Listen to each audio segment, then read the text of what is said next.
22 સપ્ટેમ્બરના રોજથી આપણા નવરાત્રિના શુભ પર્વ સ્ટાર્ટ થવા જઈ રહ્યા છે ત્યારે એના તૈયારીના ભાગરૂપે ઘણા દિવસોથી જેટલા આપણા ગરબાના આયોજકો છે એના સાથે સંકલન કરવામાં આવતા હતા. આજે એક તમામ અધિકારીઓના મિટિંગ, તમામ જો ગરબા સંચાલકોની મિટિંગ, એસએમસીના અધિકારીઓના મિટિંગ, ઇલેક્ટ્રિક ડિપાર્ટમેન્ટ, આરએનબી બધા અધિકારીઓ સાથે એક જો કમ્બાઇન્ડ સંકલન મિટિંગ રાખવામાં આવી હતી. આમાં મુખ્ય પર્પસ એવું છે કે જ્યારે મોટા ગરબા અહીંયા થાય છે જેની સંખ્યા જો કોમર્શિયલ ગરબા તરીકે એને ઓળખીએ છીએ, જેના હજારોની સંખ્યા લોકો રહે છે, લગભગ 15 જેટલા ગરબા આપણા કોમર્શિયલ ગરબા થાય છે. અને આ સિવાય બીજા ટોટલ શહેરમાં જો શેરી ગરબાઓ છે, આપણા અલગ અલગ જગ્યા શેરી હોય કે સોસાયટીમાં હોય, જે હજારોની સંખ્યામાં લોકો રહેતા હોય, એવા કુલ મળાઈને લગભગ જો 900 જેટલા બીજા ગરબાના આયોજન સુરત શહેરમાં થાય છે.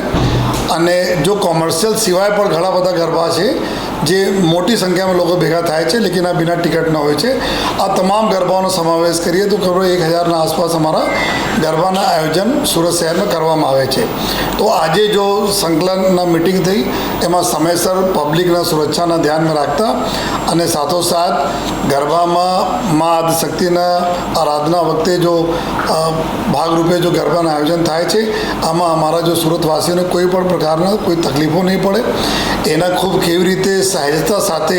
આ લોકોને અવર જવર થાય, ગરબાના જગ્યા ઉપર ડોમના અંદર ત્યાં પણ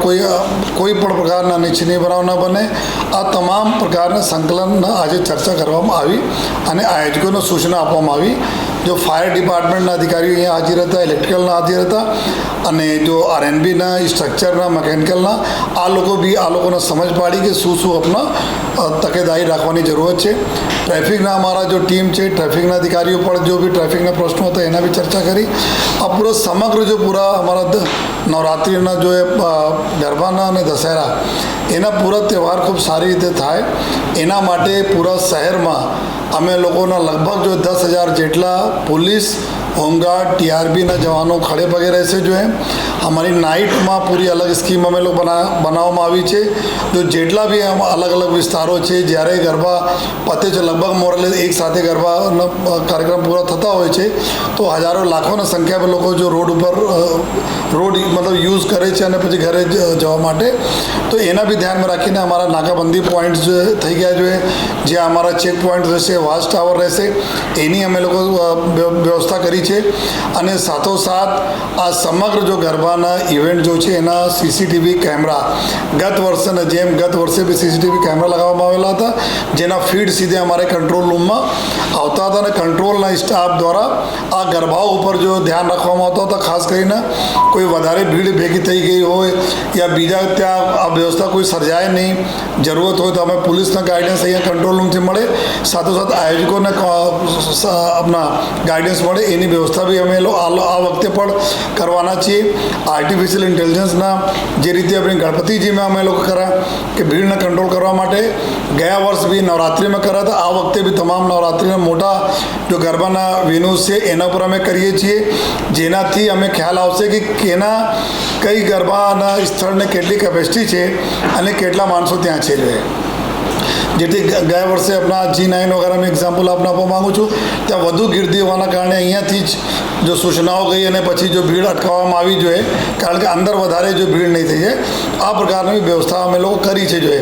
અને જેટલા બી અધિકારીઓ છે, તમામ ડીસીપીઝ અને પીઆઈ, એસીપી બધા સંકલન આ બધા અલગ અલગ ગરબાના આયોજકો સાથે કરી રહ્યા છે. અને આવનાર દિવસોમાં ખૂબ સરસ રીતે ગરબા થાય, બહેનોના કોઈ પણ પ્રકારની તકલીફ નહીં પડે, એના માટે જો અમારી સી ટીમ છે, 45 જેટલા અમારી સી ટીમના અમે લોકો જો અહીંયા છે શહેરમાં, એના ગરબાના વેન્યુઝમાં આપણે ટ્રેડિશનલ ડ્રેસમાં આ લોકો બી ત્યાં ગરબા કરતા રહેશે, ફરતા રહેશે, જોતા રહેશે કે કોઈ બહેનોને સાથે કોઈ છેડતીને કોઈ બનાવ નહીં બને. જેટલા બી અવારું જગ્યાઓ છે, અવારું જગ્યાને સાફ સફાઈ કરવાના, લાઇટિંગ કરવાની વ્યવસ્થા બી અમે લોકલ પોલીસ અને કોર્પોરેશન સાથે જો અમે કરી રહ્યા રહ્યા છીએ જોઈએ અને સાથોસાથ જેટલા બી લોકો છે જ્યારે ગરબા પૂર્ણ થાય છે લોકો ઘરે જતા રહે છે તો ઝડપથી વાહન નહીં ચલાવે એના માટે બી ટ્રાફિક પોલીસ તરફથી જો વ્યવસ્થા કરવામાં આવી છે લોક ધીમે ધીમે ઘર જાય ના કે એક સાથે સ્પીડમાં ઘરે જાય એના માટે વ્યવસ્થા કરવામાં આવી છે સમગ્ર જો એ ગરબાના આયોજકોને બી સૂચના આપવામાં આવી છે કે એના કોઈ પણ પ્રકારથી જ્યારે તકલીફ કોઈ પડે તો સીધા પહેલે પોલીસને કોન્ટેક્ટ કરે જોઈએ જેથી પોલીસને જો અમારી ટીમો રહેશે આ પ્રોબ્લમનો સોલ્વ કરી શકે ચાહે બાઉન્સરના પ્રશ્નો હોય ચાહે જ્યારે ફ્રિસ્કિંગ કરવામાં આવતા હોય એના માટેના પ્રશ્નો હોય એના બહેનોના અલગ પૂરા ફ્રિસ્કિંગના હોવા જોઈએ જેન્ટ્સના અલગ હોવા જોઈએ અને એવું પણ અમે લોકો જોયા છીએ કે જેટલા બી આયોજકો છે એના બી જો પાસીસ બનાવે છે એના બી ફોર્જરી કરવામાં આવે છે ક્યારે કોઈ સ્કેન કરે છે એ સ્કેન કરીને ડુપ્લિકેટ બનાવીને જતા હોય છે તો એવા બી ધ્યાનમાં આવે તો સાયબર ક્રાઇમને પૂરી ટીમના બી સંકલન આજે કરાવવામાં આવેલા છે કુછ બી તાત્કાલિક સાયબર ટીમને બતાવે જેથી અમે લોકો એમાં એના આ લોકોને સમયસર પકડી શકીએ કે કોઈ જો ડુપ્લિકેટ પાસ વગેરે બનાવીને અંદર જઈને વધારે ગીર્દી નહીં કરે જોઈએ તો સમગ્ર વ્યવસ્થા અમે લોકો કરી લીધા છે અને અમે વિશ્વાસ છે કે અમારા જે રીતે હવે ગણપતિજીના તહેવારો પૂરા થયા આ જ રીતે જો લોકોના સહકારથી આ નવરાત્રિના દશહરાના તહેવાર ખૂબ સારી રીતે આપણા સુરત શહેરમાં પૂર્ણ થશે.